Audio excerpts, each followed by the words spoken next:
Dubai chocolate, finally matitikman ko na talaga to.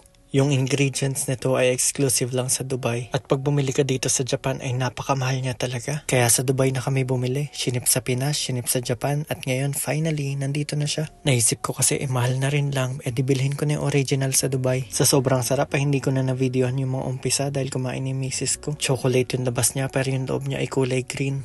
Yan yung matamis na ingredient na nanggaling sa Dubai. Pistachio pala ang flavor nito kaya medyo kulay green siya. Pero alam nyo ba kapag sa Dubai nyo to binili ay sobrang mura lang talaga. Ang sabi sa akin ng pinsan ko ay around 300 pesos lang ang isang ganito. Hindi ko na pinatagal at tinikman ko na rin. Itadakimasu. Sobrang rich ng pagka-chocolate niya. Parang Cadbury talaga na milk chocolate. Tapos lasang-lasa yung pistachio. 10 over 10 to. Rekta na rin ang papuntang school ngayong umaga. Papasok pa lang ang mga estudyante at talagang lahat sila ay naglalakad. Pwede naman sila magbike pero may rule doon. Kailangan malayo ang bahay mo. At eto naman ang school lunch namin ngayon. Sobrang balanse, itlog, gulay, gatas, kanin at isang karne. May pasnak pa nga silang dilis. Masarap to pero hindi pa rin to papalag doon sa dilis natin. Alam niyo yung dilis na mapula tapos matamis at maanghang? Napakasarap nun, grabe. Kapag nagtuturo ka sa Japan ay madalas may free time ka at ginagamit ko yun para makapag-aral at makapag-trade. Palagi kong iniisip na hindi ako magmamana ng school kaya ginagamit ko lang yung time ko para sa personal development. Tinola naman ang dinner namin ngayon. Gusto ko talaga yung gulay at paminta at sabaw. Ang sarap ng combo niya. Pinadaan ko lang si Lola at pumunta na kami sa second hand shop. Ang pangalan ng shop ay Wonderex. Nakakalibang dyan kasi marami kang makikita. Dahil paparating ng winter ay nagpaplano kami bumili ng winter clothes ng maaga. Good news ay nandito pa yung owl na inaabangan ko rito pang design sa school. Bad news naman ay ganun pa rin yung presyo niya. Napakamahal. One day magmumura din to pero sana maabutan ko. Ang mumura lang ng mga cute stuff dito pero alam nyo kung anong mahal dito? Yung mga antique nila. Yung mga paso na yan, kung minsan ay basag pa nga pero napakamahal nila. Sa susunod na balik, kapag nandito pa tong Pikachu na to ay bibilhin ko na to at ito na lang ide-design ko sa school kasi mas mura. Nakakatuwang mamili ng mga winter clothes kasi ang dami niyang choices tas yung mga branded hindi naman ganun kamahal. Pagdating sa shopping ng damit, dapat lagi nating unahan yung season na paparating para mas mura nating mabili. At dahil magwi-winter na dito sa Japan, after 2 months ay bumili na agad kami. Behave lang ang baby ko na nag-observe dito kasama ang mami niya. Nakakatawa silang tignan. Relax lang talaga dito.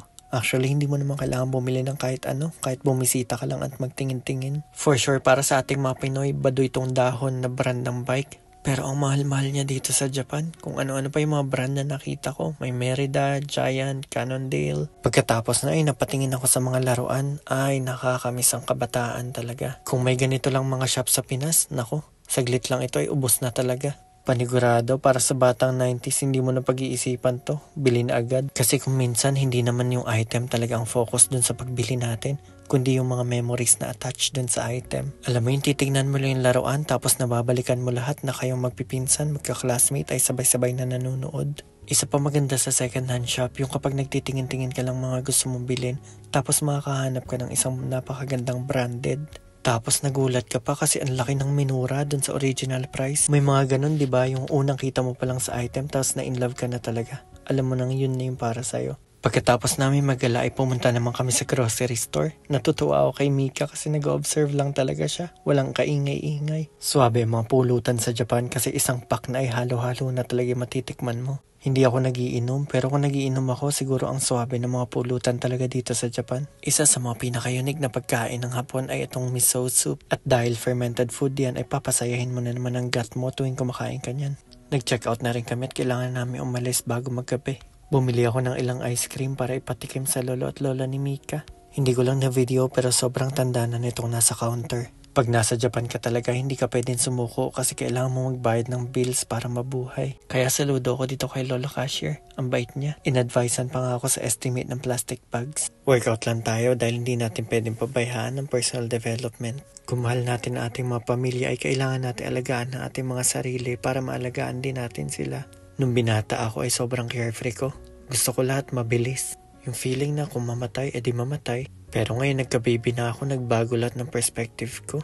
Halos ayoko na nga sumakay sa roller coaster o kahit ano pa na magpuput ng risk sa buhay ko. Siguro ang next risky adventure ko ay kapag kaya na ni Mika buhayin yung sarili niya. Sa ngayon, grabe yung overthinking ko sa mga possibilities. Pero wala namang mangyayari kung isip lang ng isip. Kaya gagawa natin yung action kahit pa konti-konti, basta tuloy-tuloy.